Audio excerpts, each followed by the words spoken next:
And welcome back to the show. Now joining me at the sports desk for everybody's favorite segment, UMass Athletics with JMS, Jesse Mayfield-Sheehan. Thanks for joining me. Now, want to get a preview of the hockey season because we got that coming up. Got a strong schedule to start off the year. Going to be a fun season to watch. One thing that we don't like to hear, though, is they're ranked 10th in the preseason poll for Hockey East. Not great. We heard that mentioned in your package earlier for the preview of the season. Why don't you elaborate a little more on your package and see what do you think you see in the team this year? Well, like you said, they're ranked pretty low in the Hockey East, and like you said, tough schedule, just like it always is. Yeah. Being in one of the toughest schedules in college hockey in the Hockey East, and like I said in the package, one of the toughest things about this season is going to be, the changes in net with the transfer of Kevin Boyle. It's really going to be all on Steve Mastelers, having to transfer from, a part-time goalie to the complete #1 starting goalie. That's going to be a real switch for him, and it's really all going to depend on how he steps up into that #1 starting role, and how he transitions into that role really could determine how the season plays out for the Minutemen. I think that's going to be the #1 determining factor for him, and of course, like I also brought up, they're looking for a lot of other guys to step up because they've really mainly been relying on that #1 line of Graysell, Sheary, and Pereira to provide them with a lot of scoring. I think during the scrimmage, we saw some other guys, that could potentially step up. Returning guys like Shane Walsh and Steven Guzzo, who provided some scoring last year, but looked like they could be possibly step up and provide a little more this season. We saw some of the new guys like Steven Iacobellis, who could look, like they could produce some talent. Guys like Ben Gallagher, who transferred over from Ohio State, who looks like he could be pairing up on the defensive end with Joel Hanley for, possibly providing a more aggressive, back line there for the team. So there might be some more potential there on the offensive end, but, the loss of Connor Allen, obviously good luck to him in the, in his NHL ventures, but, the loss is felt here at UMass, and, but, with the arrival of Ben Gallagher on that line with Joel Hanley, they could get a more aggressive line there, but on the defensive end, that could suffer, especially, as I said, with Steve Mastelers having to step up all by himself without Kevin Boyle taking some of the part-time duties. So really, some question marks, but the team does have some potential, but, in the Hockey East, there's only so much you can do. They have the potential to make the playoffs, but only at best as a bottom seed. Yeah, Hockey East, potential doesn't really cut it. You got to make all that potential reach its entire potential if you want to do anything in the Hockey East. Hopefully Mastelers shines. Maybe we could see a breakout season from him. Maybe see Pereira rise to the top as one of the best players in the Hockey East. Different things we could see from this team. It really is possible. I mean, Mastelers has had, some really good performances, particularly late last season. But he's also had some bad performances. I mean, like he said in the package, he's really working on, making his good performances more of a consistent thing. So it's really a matter of whether he can nail that down. It's going to be exciting to watch. We always like to watch the hockey team down here at UMass Sports Weekly. So we'll touch on the football team now. The hockey team's previewed a little bit. Not much has changed in the football world. Suffered another loss this week. Only by 21, though. Not too bad. only 21 point loss. Put another 7 on the board. Our average touchdown got up there. Why don't you give us a little look over this loss? Doesn't have to be too in-depth because we don't have to feel the pain over and over again. Yeah, well, I mean, once again, you saw the defense coming out with some potential early on in the game, not allowing any scores from Bowling Green in the first quarter. But, I mean, once again, the defense can't just carry the team, as the offense isn't really doing too much great, and the defense just got overpowered as the offense of Bowling Green kept pounding away at them. Eventually, they started giving up scores, and eventually that just overflowed on them, and they ended up giving up 28 points.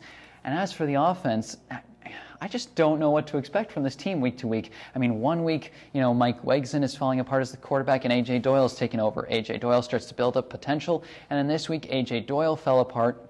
And then Mike Wegson took over, and he had an okay game, completed most of his passes, and threw for a touchdown. I can't honestly say who the better quarterback looks like right now after all of this. And even in the running game, it looked for a while like Stacy Biddell was going to be the #1 running back for the UMass football team. And then this week, Jamal Wilson comes out of nowhere and has a 100-yard rushing game. So it just looks like the UMass offense doesn't really know who they are right now, which is a real problem, going week to week. Who are they going to give the ball to at quarterback? Who are they going to give the ball to at running back? You can't really be asking these kinds of questions for such pivotal positions. Yeah, it seems like at this point in the year, I understand the struggles, between each of the quarterbacks, and maybe there's some lesson teaching within it all, but do you think at this point, maybe this very week, they need to choose a starting quarterback and stick with it through thick and thin, no matter how bad he does for a game? Do you think that'd be better for the team, or do you think they should keep doing this rotating as they fluctuate in what they're doing? Well, I mean, if a quarterback is not completing any of his passes, I'm certainly not going to say stick with him as he's throwing on the ground. That's not what I meant, Jesse. I didn't mean zero passes. He's going to complete some passes. Well, I'm saying if he comes out and he throws 2 interceptions and we get down maybe 14-0, 21-0, do you take him out right there and finish him off, or do you stick with him? You got to, because it seems like in football, well, it doesn't seem like it is. The team comes around your quarterback, and if you don't have that one guy to look to in practice every week, you don't know which one's the guy.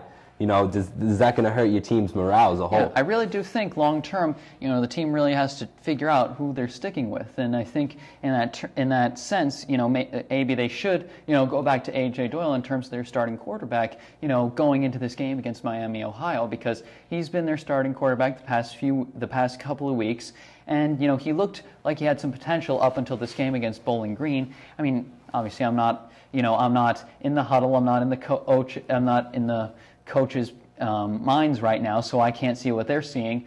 But based on what I've seen, it looks like like I've said, you gotta pick somebody and stick with it. Otherwise, it just causes inconsistencies with the offense that you can't really fix.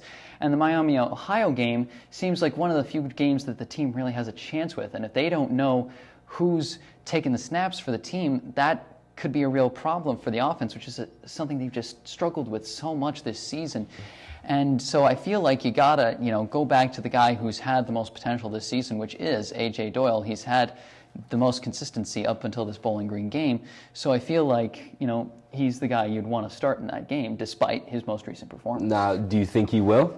I know you think that's probably the guy you'd want to start. Do you think, based off your knowledge of following this team, do you think they will start Doyle this week?